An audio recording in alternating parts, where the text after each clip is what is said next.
On the evening of August 27, 2019, a quiet road in Northamptonshire, England, became the site of an incident that would ignite international controversy and diplomatic tension. A collision that seemed ordinary at first glance quickly transformed into a tragedy that captured headlines across two nations, the United Kingdom and the United States. At the center of the story was 19-year-old Harry Dunn, a young motorcyclist full of promise, and Insacoulis, the wife of a U.S. diplomat, whose actions would soon spark global outrage. Harry Dunn was an ordinary teenager with a love for speed and motorcycles. He was riding home on his motorbike after a day spent with friends. The evening air was cool, the streets relatively empty, and Harry's mind was occupied with simple, everyday thoughts. He had no reason to expect that the night would end in tragedy, that the life he had known would be cut short, or that a legal and diplomatic battle would erupt in his wake. Insacoulis, a 42-year-old American woman and spouse of a diplomat, was driving a car with her husband as passengers.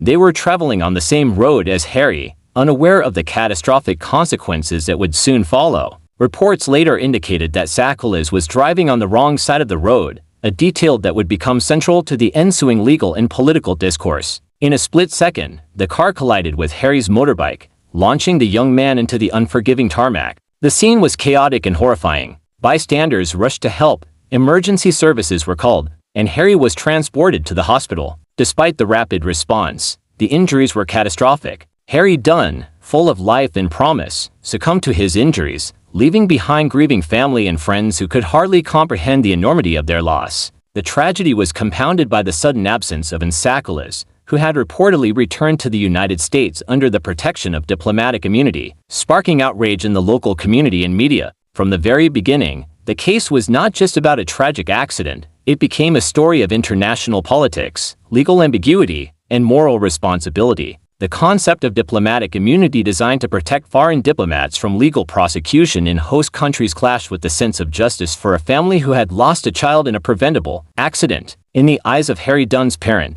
and supporters, a life had been taken, and yet accountability seemed to vanish across the Atlantic Ocean.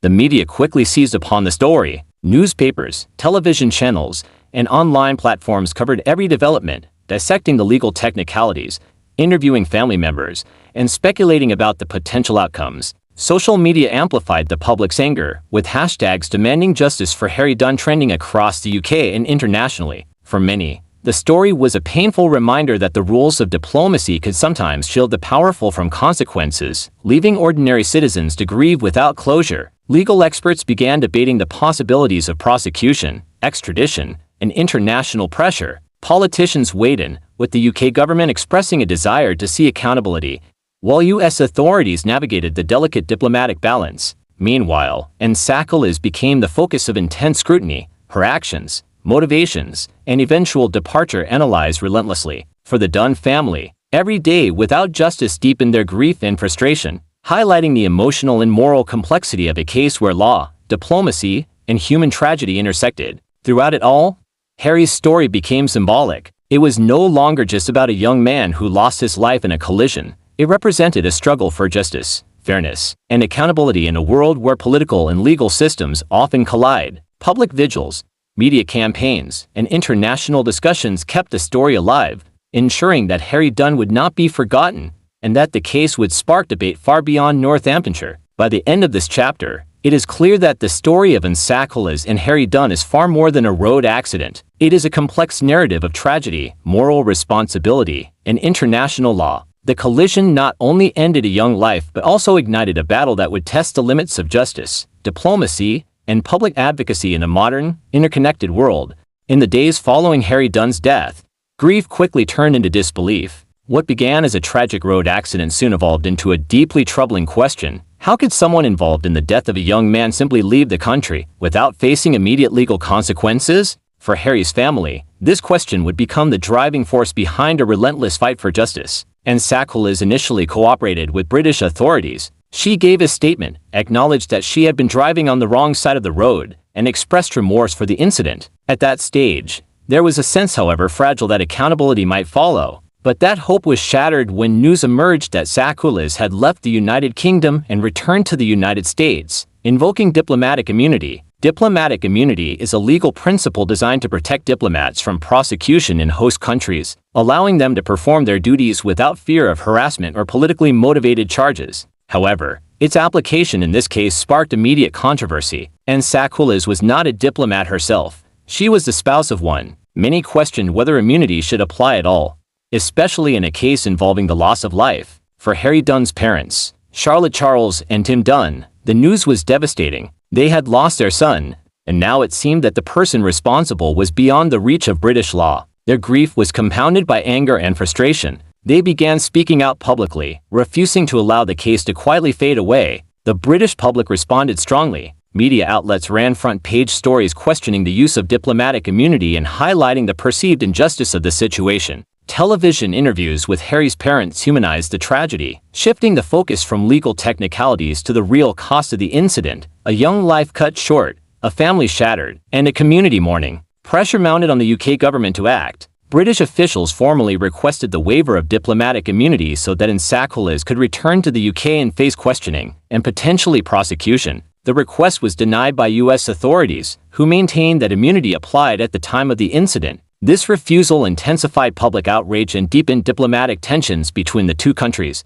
As months passed, the case became a symbol of imbalance between power and accountability, law and morality. Harry's parents refused to accept silence as an answer. They traveled, gave interviews, and met with politicians on both sides of the Atlantic. Their campaign was not fueled by revenge, but by a desire for acknowledgement, responsibility, and justice.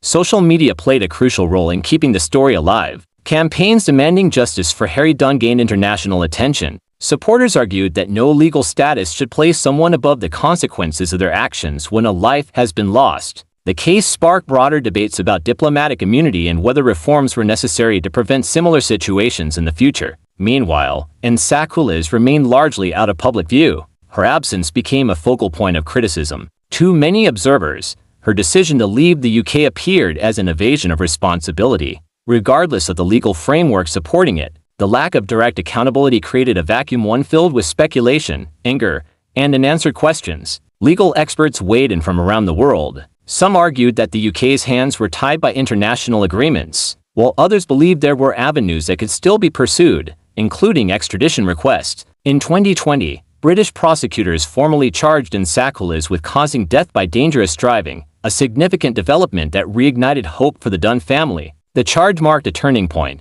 While Sakulis was still in the United States, the move demonstrated that the UK had not abandoned the pursuit of justice. An extradition request followed, sending the case into a new phase, one that would test the strength of international cooperation and the willingness of governments to prioritize justice over political convenience. For Harry's parents, the legal process was emotionally exhausting. Each delay, refusal, or legal obstacle reopened wounds that had never healed. Yet, they remained determined. Their fight was no longer just for Harry, but for the principle that no one should be immune from accountability when their actions result in the loss of human life. By the end of this chapter, the case had grown far beyond the crash itself. It had become a defining example of how legal systems, diplomacy, and public pressure collide. The question was no longer just about what happened on that road in Northamptonshire. It was about whether justice could cross borders, and whether persistence could overcome immunity.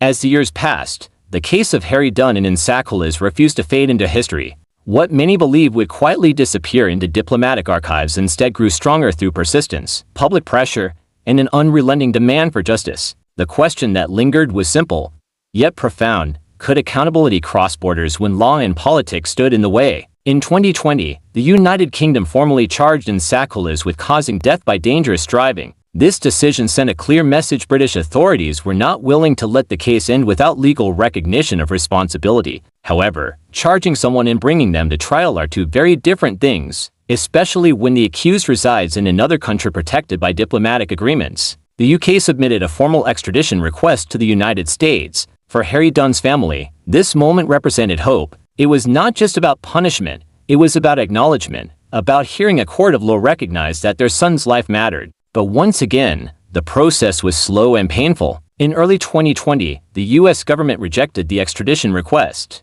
citing diplomatic protections that applied at the time of the incident. The refusal was devastating. To Harry's parents, it felt like a door had been slammed shut. Yet instead of surrendering to despair, they adapted. Their campaign shifted focus from extradition to accountability through alternative legal means. They continued speaking to media outlets, lawmakers, and human rights advocates, ensuring that the case remained in the public consciousness. International support grew. Advocacy groups, legal scholars, and members of the public questioned whether diplomatic immunity should ever shield someone from facing justice in cases involving death. The case began influencing conversations far beyond the UK and the US, raising awareness about the limitations and moral challenges of international law. Then, in 2022, an unexpected development changed the course of the story, and Sakolas agreed to return to the United Kingdom to face charges not in person, but through a virtual court appearance. While this was not the outcome Harry's family had originally hoped for, it represented a form of accountability that had once seemed impossible. The court proceedings were closely followed by the media,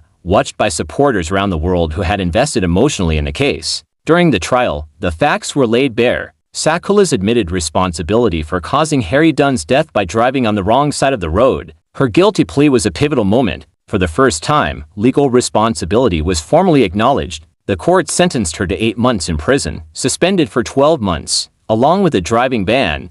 The sentence sparked mixed reactions. Some felt it was too lenient, given the loss of a young life. Others viewed it as a symbolic victory, a recognition of guilt that validated the Dunn family's long fight. For Harry's parents, the moment was bittersweet. It did not bring their son back, nor did it erase the years of pain and frustration, but it did offer something they had been denied for far too long: acknowledgement. In statements following the verdict, Harry's family spoke openly about their emotions. They expressed relief that responsibility had finally been accepted, while also emphasizing that the case had exposed serious flaws in how justice is pursued across borders. Their hope was that no other family would have to endure a similar struggle. The case left a lasting legacy. It prompted renewed discussions between the UK and the US regarding diplomatic immunity and road safety for foreign personnel. While no sweeping legal reforms were immediately implemented, the awareness raised by the case influenced policy debates and encouraged greater scrutiny of immunity claims in the future. And Sakolas, now legally convicted, faded from public view.